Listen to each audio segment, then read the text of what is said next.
Okay, folks, it's time for another exciting edition of Why is this state such a mess? And this time we're covering New Mexico, and all my sources will again be on the Ever Wonder Why California is a Mess video. You can go ahead and just read them all over there. Going to cover a lot of the same information for the U.S., but the data for New Mexico, of course, is different. So, disability beneficiaries, U.S., already covered this, a little over 10 million. Number on disability is equal to 3.4% of the under 65 U.S. population. And then those special categories again, 4,774,341. Percent of those on disability for the above ailments, 47.46%. Number of those categories of disability are equal to 1.68% of the under 65 U.S. population. And you'll see that New Mexico is a lot higher in these metrics as far as percentage of people on disability for those special ailments. Disability beneficiaries, New Mexico 2017, 72,954. Those special categories, 35,841. And they are 49.12%, which is higher than the U.S. average of all people on disability in New Mexico. The number of those special categories on disability are equal to 2.06% of the New Mexico under 65 population.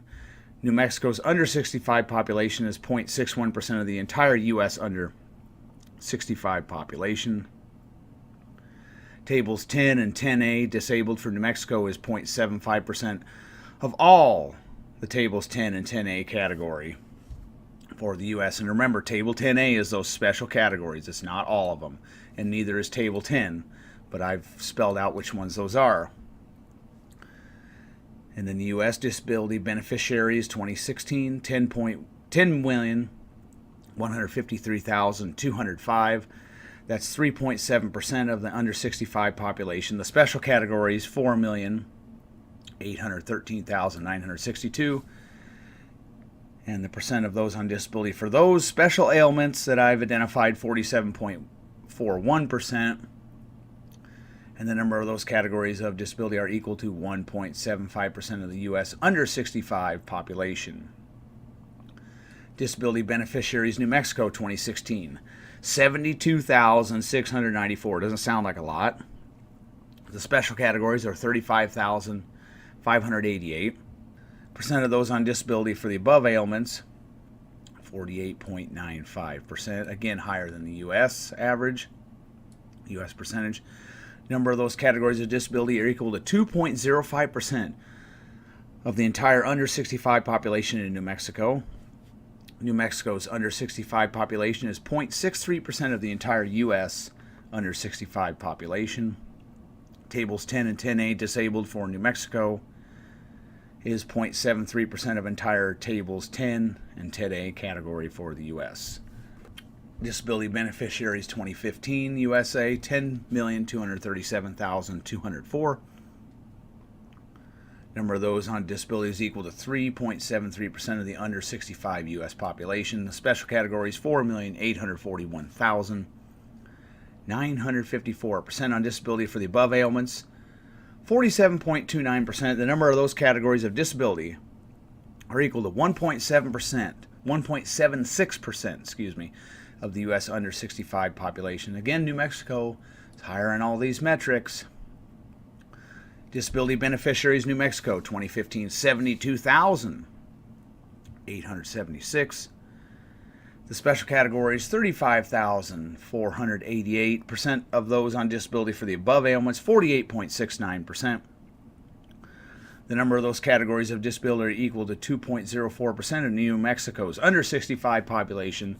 New Mexico's under 65 population is 0.63% of the entire U.S. under 65 population.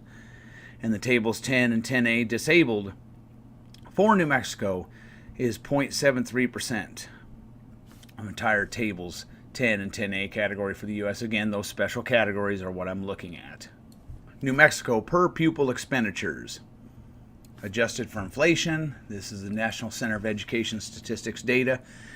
And as you can see, and of course this doesn't, the purchasing power parity, so there might be some That's part of the reason if the cost of living is lower in a certain place, why it's lower. But in every year, New Mexico's per pupil expenditures, and it doesn't say what they're exactly spending it on, but was lower than the U.S. average. However, New Mexico in the 07 through 06-07 school year through the 2009-10 school year, it went up substantially, and then it went way back down. Of course, part of that, the Great Recession of 08, 09, 2010, 11, throughout the entire Obama presidency continued, so they were lower than the U.S. average. And all those years, all those three separate sections that I covered. New Mexico per pupil per teacher ratio, they track lower than the U.S. every single time frame I looked at, slightly lower. So it's not class sizes in New Mexico. Fall 92 through fall 95, they were 7.32. The U.S. average was 17.35. And every single year I looked at, or section I looked at, they were lower. In the school year 2015-2016, they were 15.5. The U.S. average was 16. So they don't have, you can't blame, class sizes are too big. Of course, when your grandparents are in school back in the 50s and 60s, depending on how old you are, class sizes were a lot larger. And the U.S. wasn't quite, I'm not saying we need to force a certain culture back on the U.S., but people were more responsible overall. They were doing just fine. And now with the smaller class sizes, a lot of school districts are a complete train wreck. In fact, there's whole states where Washington, D.C. is probably one of the worst. Why is Washington, D.C. such a mess? That's because Congress is there, part of it. Not to get off track. Pupils per staff ratio. New Mexico, again, lower than the U.S. In the 2009 through 2011 period, they were 7.2. The U.S. average was 7.96. New Mexico 2012 to 2014 average was 7.3 pupils per staff member. U.S. average was 8.06. So they're tracking lower there. It's not, they don't have enough people to take care of these kids because they got to take care of them, not the parents. Teachers as a percentage of staff in public elementary and secondary schools. New Mexico fall through 2009-2011 average, 47.93% of the staff was teachers. The U.S. average is 50.36%. So they have a dearth of teachers. New Mexico fall 2012 through 2014, 47.9% of the staff was teachers. U.S. average is 50.2%, so they're lower again. Can't see a problem there. Percentage of public school students participate in English language learner programs. No surprise here. New Mexico 2009 through 2011 average, 15.76% of their public school students were participating in English language learner programs. 15.76%. The U.S. average was 9.1%.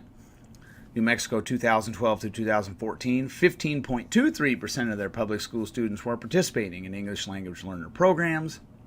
Not as high as California, but the U.S. average is only 9.3%. So we have a lot of public school students in New Mexico that do not know English.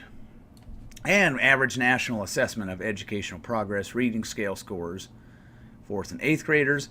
New Mexico, this is for 2015.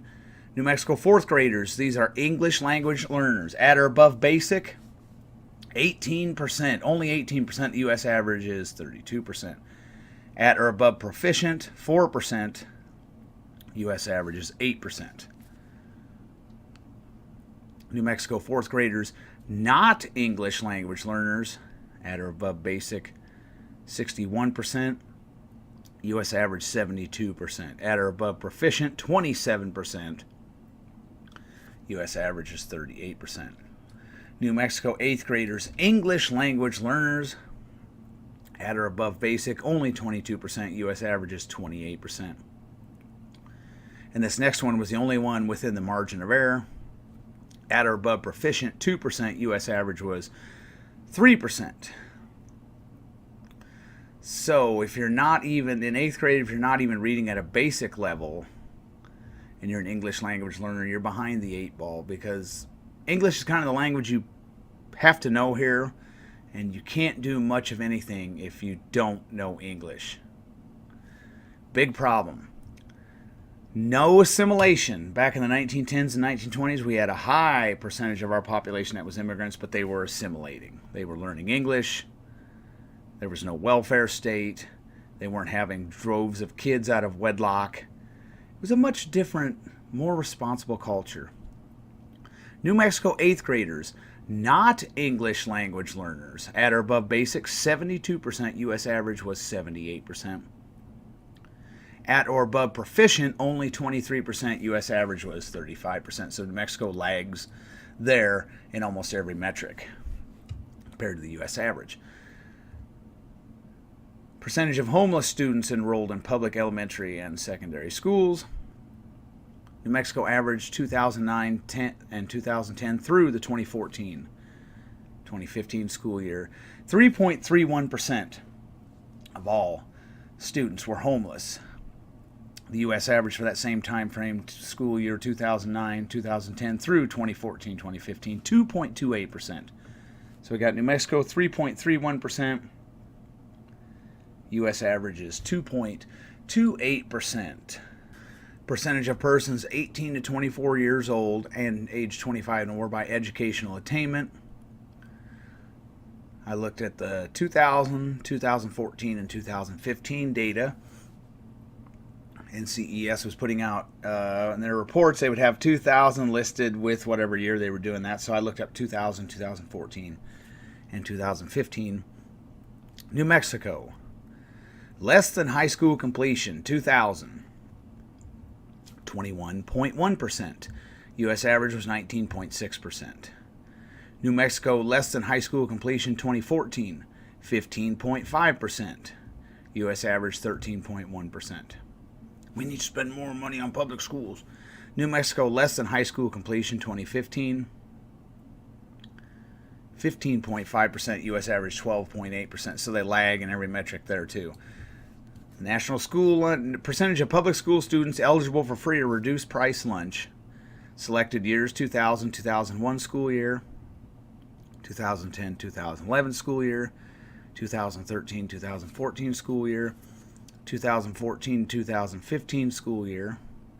New Mexico average for those years 63%. And again, the National School Lunch Program has a huge error rate. I'm sure there are loads of kids who don't qualify who are getting it because Washington doesn't know if all the kids in Santa Fe are eligible or not, and frankly they don't care because they're buying votes.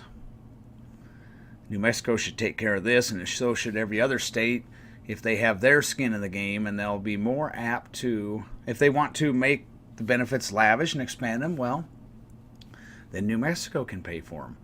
Then Iowa taxpayers don't get ripped off. States like New Mexico and California have a high amount of kids getting free or reduced price lunch.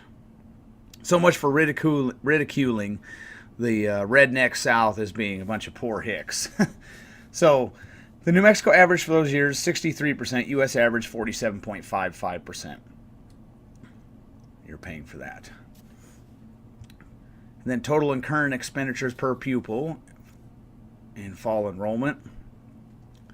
Every year, I looked at selected years, and every year New Mexico instruction spending as a percentage of all spending lagged behind the U.S. The only year New Mexico was above 50% was the 2012-2013 school year, and they were still way behind the U.S. In the 2012-2013 school year, they were 50.54%. The U.S. average was 54.4%.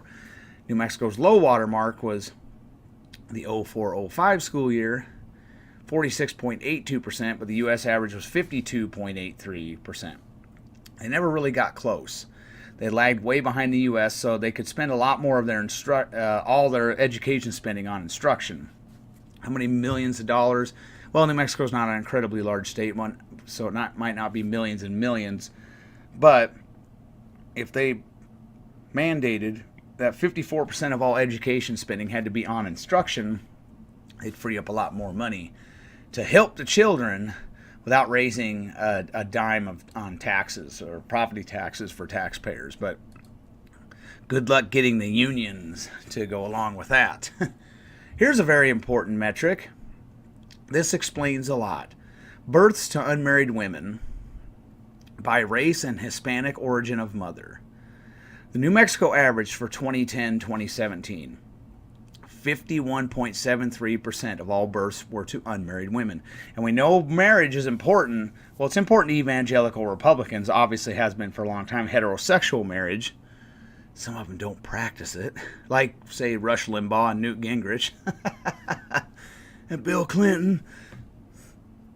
But it's important to progressives. How long did we hear them caterwaul for homosexual marriage? Well, at least once they thought they could win votes with it. So marriage is important. 51.73% of all births 2010 to 2017 in New Mexico were to unmarried women. The destruction of the nuclear family is costing a lot and it's destroying children. The USA average for the same time frame was only 40.36%. So New Mexico they would be an outlier. I bet if I did this and calculated a standard deviation, they would be more than one standard deviation above the average. I didn't do that, but I bet you they would be. New Mexico Hispanic, 2010 through 2017, 57.95%. The destruction of the nuclear family. New Mexico Black, 2010 through 2017, 55.41%. The destruction of the nuclear family. New Mexico White, 2010 through 2017, 30.56%. That's not a percentage to sneeze at. So New Mexico, put it this way, a lot of fragmented families, a lot of women, and yes, I blame the women because you are the gatekeepers of sex.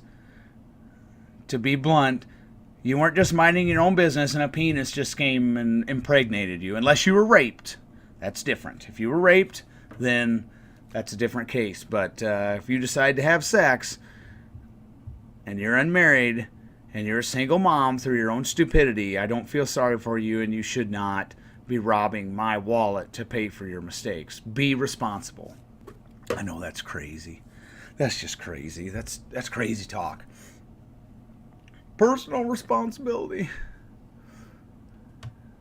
Maybe some of these progressives preach against that, like Stan Cedar, that pervert, because their own marriages and relationships and lives have fallen apart, so they want to make an excuse for it. Homicide rates per 100,000. I have a note here. I'll let you read it all for yourself, but put it this way: the New Mexico crime reports, state reports, they estimated their population a lot higher than the Census Bureau did, which would substantially muck with the homicide rate. And then I started looking at the FBI data compared to New Mexico data for homicides. And for example, in 2012, a New Mexico state crime report listed their number of homicides at only 38. And I was like, what? And then the FBI UCR report says it's 116. So we got a big problem here. And I should have looked this up, though. I did this on county crime rates for homicide rates for 2016 in the presidential election. And thankfully, I didn't make New Mexico a centerpiece of that because their data is so out of whack. But they said on their site, quote, finally, because of computer problems, changes in record management systems, personnel shortages, they're not spending enough money, or a number of other reasons, some agencies cannot provide accurate data for publication. DPS, this is Department of Public Service for New Mexico, appreciates the conscientious efforts made by law enforcement personnel throughout the state to report accurate and reliable crime data, end quote. So in other words, the data is useless. Now, California and FBI data, California does a much better job. California FBI data tracked a lot closer, so I went with that. But the New Mexico data, don't even look at their state data. It's not worth it. So what I did is I just went with the FBI Uniform Crime Report data. So I apologize if that's an error. But homicide rate per 100,000 for the U.S. 2012 to 2017, 4.86. New Mexico homicide rate per 100,000 2012 through 2017, 5.95. So 4.86 for the U.S., 5.95 for New Mexico. That's a lot higher. That's probably close to an outlier as far as all the states. New Mexico's got some problems. More problems for New Mexico. Here we go. STD infection rates. For New Mexico, the chlamydia, gonorrhea, and primary and secondary syphilis infection rates per 100,000, 1996 through 2014, was 168.32. For the U.S., it was 152.75. So it's a lot higher. New Mexico was lower in gonorrhea and primary and secondary syphilis, but their chlamydia infection rate for the 96 through 2014 was stratospheric. So they're a lot higher than the U.S. average. So let's see, did it get any better in just 2 years, 2015, 2016? And I want to make sure none of the data is going to be adjusted, so I just went with those 2 years. The New Mexico average for those primary and secondary syphilis and chlamydia and gonorrhea for 2015-2016, their average was 256.2. So it went up substantially. The 96-2014 base period average was 168.32. New Mexico average 2015-2016 was 256.2. Holy moly. The U.S. average for that same time frame was 209.53, so it's getting worse everywhere. Most states, on average, it's getting worse, so most states it would be getting worse. Not good. If you want to have unprotected sex with multiple partners, that's your right. I'm not going to stop you. If you ask my advice, I'll say it's stupid. But if you get HIV or syphilis or chlamydia or gonorrhea or some STD, that's going to cost you a lot of money for treatment and probably cost the taxpayers, you idiot. Don't come crying to me. It's not my fault. And you know who you are. May not be talking to anybody watching this, but if they know who they are, don't be stupid and don't expect me to pay for your mistakes. HIV infection rates. This is HIV diagnoses. The U.S. average. This is one where New Mexico wasn't. They were doing well. The U.S. average. I don't know, doing well. I suppose anybody with HIV wouldn't think. And if you got HIV through promiscuous sex, I do not feel one bit sorry for you. If you got it through sharing needles, I do not feel one bit sorry for you. Now, if you got it in utero from your mother, who's an idiot, then I do feel sorry for you. But if you get it through promiscuous sex, like, say, Rock Hudson did, rest in peace, Rock Hudson, unfortunately, or any number of other people, famous people you know or heard of, I don't feel sorry for you. That's your own stupidity. U.S. average, HIV diagnoses per 100,000. U.S. average for 2008 through 2015 was 16.36. New Mexico average was 8.375. So New Mexico is doing better in that metric, which is kind of odd. But there's some good news, I guess. Mostly this is bad news, though. So I say America's suffering from a lack of personal responsibility where people who are idiots and stupid and probably didn't have good parents who probably shouldn't have reproduced in the first place themselves and have a terrible home life. What's that Talking Head song where they repeat over, same as it ever was, same as it ever was, same as it ever was. And it's just the same thing over and over and over. Again, I blame we the people almost as much as this government for destroying this country. We got a lot of irresponsible people out there, and we need a return to personal responsibility where people who had nothing to do with your stupidity and you destroying your life aren't punished for your stupidity. And progressive Democrats like Bernie Sanders especially feel their pain. And he's only enabling this. I'd say there's a special place in hell for people like Bernie. Have a nice day, and don't thank me now for the bad news.